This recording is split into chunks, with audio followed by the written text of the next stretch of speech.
Welcome back, I'm in Kyoto and I'm ready for a comment after the first day of the 2013 Men's World Grand Champions Cup.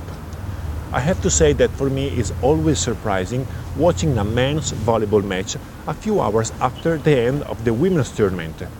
In the last week in Nagoya and Tokyo, I was used with the exciting but smooth women's volleyball rhythm, and now everything is quickly changed. What is really unbelievable comparing the men's volleyball with the women's volleyball is the speed of the ball, the strength of the athletes, and moreover, the deep and strong sound of the ball that hit the floor. Given that Russia and Italy, the two teams that play the first match, are two of the most physically gifted teams in the world, you can easily imagine how big was the change.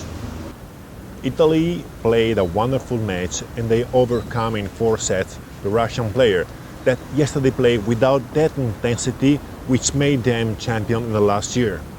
Russian volleyball players are since ever tall, powerful and technically gifted, but they won a lot in the last year because they succeeded in playing with the right attitude. In the modern volleyball, it's not enough being physically or technically talented. You have to be very focused and highly motivated. And yesterday, the Italian attitude was better.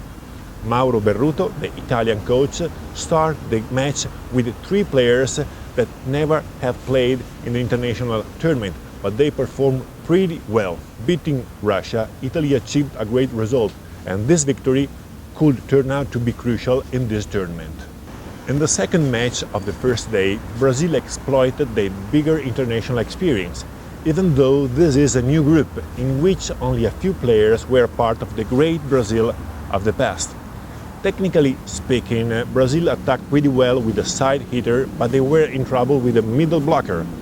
Lucao and Sidao didn't find the right rhythm with the setter Bruninho, likely due to the lacking of practice before the beginning of this tournament. On the other side, the Iranian players were under pressure because they were playing against one of the best teams in the world. The proof of this stress was their lacking of a clear mind on the blocking system.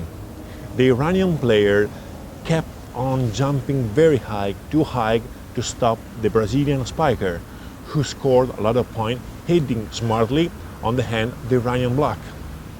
At the end of the match, a very calm Julio Velasco, Iranian coach, said that his player learned a lot from this match. But I know Velasco pretty well, and I'm pretty sure that if today against Italy, his player would make again the same mistake, he will be much less calm. Eventually, a few words about the third match between Japan and USA. These two teams trained together for 1 week before the beginning of the World Grand Champions Cup, and they played also 2 friendly matches, both won by Japan. But yesterday, when the victory was very important, USA overcome easily Japan. The Japanese coach Gary Sato has to work hard on some technical and tactical issues, but he must work hard also in the psychological approach of his guys, because they seem too worried about the size of the opponent. In volleyball, being taller is important, but it's not a guarantee of the victory. Like so, being shorter, it doesn't mean that you cannot win. Bye bye from Kyoto, see you tomorrow. Ciao, by Andrea Zorzi.